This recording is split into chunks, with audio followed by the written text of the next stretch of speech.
नमस्कार दर्शक बंधु आज हूँ नवेम्बर मास 14 तारिख शुक्रवार। चलतु नजर पकेबा देश विदेश प्रमुख खबर गुड़िक पूर्व चैनल नुआ थे चैनल को सब्सक्राइब करी पाखरे आसुवा बेल आइकन को ऑन करी रखंतु एमती लेटेस्ट न्यूज सर्वप्रथमे देखा तेज आसतु आज दिन गुरुत्वपूर्ण खबर गुड़िक नजर पकेबा।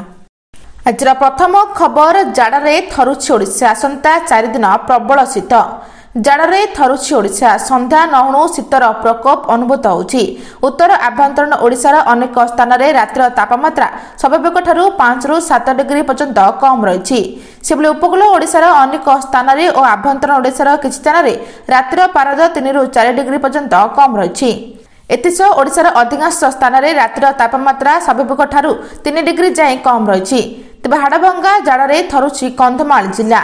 ओडिशार काश्मीरी दारिंबाड़ी पारद तलमुआ हो 8.5 डिग्री पहुंची फले थंडार प्रकोप जनजीवन को अस्तव्यस्त करिछि। गत 6 तारिख में दारिंबाड़ रातिर तापमात्रा 15 डिग्री रेकर्ड होता बेले मात्र 6 दिन मध्य पारद 6.5 डिग्री पर्यंत खसी बोली सूचना रही।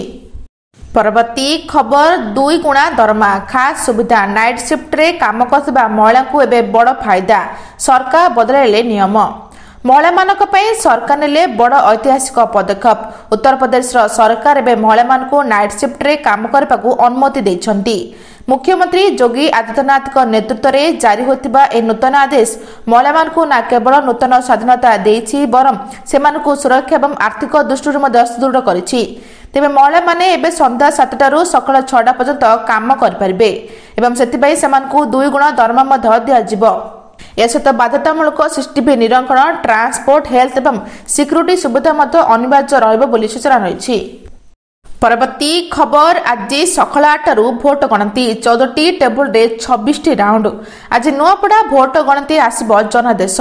नुआपड़ा पाइब नुआ विधायक जयढोलकिया सेंगासिनी छुरिया ना घोषरा माझी बा अन्य किए आज ताहा स्पष्ट होइजबो। चलिबो भोट गणति आउ आसीबो जनादेश। आज सकाळ 8 रु कड़ा सुरक्षा मध्य आरंभ हो भोट गणति। सकाळ 8 रे वालेट पेपर पर ईवीएम रे गणति आरंभ हो।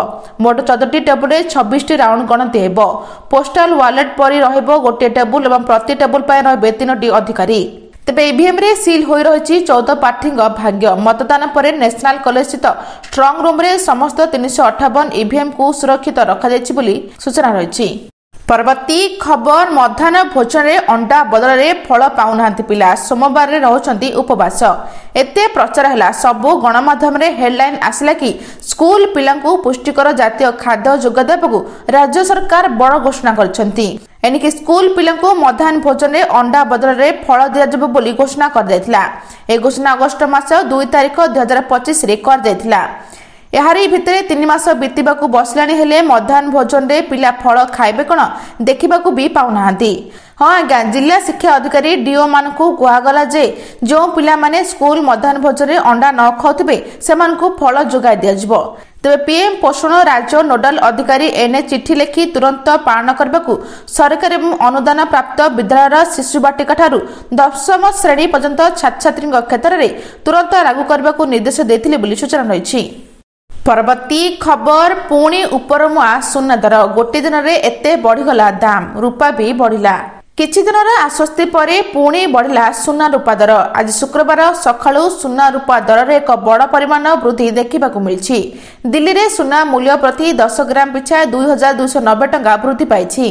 तासह गुरुवार प्रारंभिक कारोबार सुना बाजार रे वृद्धि परिलक्षित होछि। प्रारंभिक कारोबार एमसीएक्स रे सुना 0.32% वृद्धि पाई 24 कैरेट सुना प्रति 10 ग्राम पिछा 1,27,800 टंका रे पहुंची। सेबरी रूपा मध्य 1.35% वृद्धि पाई प्रति किलो 1,64,221 टंका रे पहुंची। सेबरी 22 कैरेट सुनार मूल्य भारतीय बाजार रे 1,17,150 टंका रे पहुंची।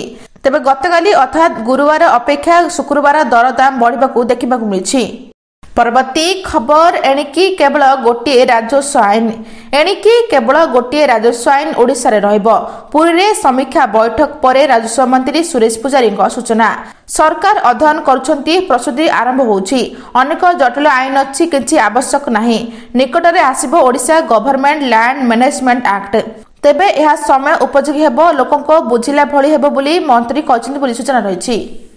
परवर्ती खबर बिहार विधानसभा निर्वाचन भोट गणति 38 जिलार 46 मतगणना केन्द्र में हेब काउंटिंग। बिहार विधानसभा 243 आसन में मतदान शेष पर भोट गणति प्रस्तुत चलुंट निर्वाचन कमिशन। एक्जिट पोल आस्था थिबा बेले एबे एक्जिट पोल उपरे समस्त नजर रही। आज बिहार विधानसभा गणति सकाल 8 रु आरंभ हेब। 38 जिले में भोट गणति 46 मतगणना केन्द्र कराଯାଇଛି। तेबे साधारणतः गोटे जिले में समस्त विधानसभा आसनर भोट गणति जिला मुखला मतगणना केन्द्र होता है, किंतु निर्वाचन कमिशन बिहार किछि जिला 1 रु अधिक मतगणना केन्द्र करछंती। आज सकाल 8 रु भोट गणति आरंभ हेब। प्रत्येक विधानसभा आसन में 14टी टेबुल रे भोट गणति व्यवस्था होछि बोली सूचना रही। परवर्ती खबर नवेम्बर द्वितीय सप्ताह मिल 21तम किस्ती चाषी अकाउंट को जीव 2000 टंका। प्रधानमंत्री किसान सम्मान निधि योजनार 21तम किस्ती नवेम्बर द्वितीय सप्ताह जारी होबार आशा कर देशव्यापी 10 कोटी अधिक चाषी यह द्वारा उपकृत हेबे। गणमाध्यम रिपोर्ट अनुसार यह किस्ती बिहार विधानसभा निर्वाचन पर जारी हो पारे, तथापि सरकार एपर्यंत सरकारी तारीख घोषणा करना। तेज केन्द्र कृषि मंत्री शिवराज सिंह चौहान कहते खूब शीघ्र चाषी अकाउंट में परवर्ती किस्ती 2000 टंका जमा कर दयर विलंब एड़ाई समस्त राज्य सरकार को आधार सीडिंग ई-केवाईसी और अन्य आवश्यक औपचारिक यथाशीघ्र समाप्त करने को अनुरोध कर सूचना दी। परवर्ती खबर मार्च 8 रे सुभद्रार नुआ हिताधिकारी को 2टी किस्तर टंका मिलिबो। उप मुख्यमंत्री प्रभाती परिडा बड़ घोषणा करछंती। घोषणा अनुसार नुआ हिताधिकारी को मार्च 8 रे महिला दिवस रे सुभद्रा टंका मिलिबो। एथिबे आवेदन कर परिबे नुआ हिताधिकारी। तेज मासे पर्यंत सुभद्रा पोर्टाल आवेदन कर परिबे।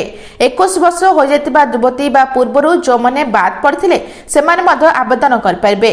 नुआ आवेदनकारी मध्यरु योग्य हिताधिकारी एकाथरके 2टी किस्ती टंका पाइबे। एथिस जो माने पूर्वरु आवेदन कर पारनांती सेमाने मध्य सुजोग पाइबे। निर्वाचन आचरण विधि लागू होतिबा नुआपड़ा जिला व्यतीत अन्य समस्त जिला महिला माने आवेदन कर पारिबे बोली उपमुख्यमंत्री प्रभाती परिडा कहचंती।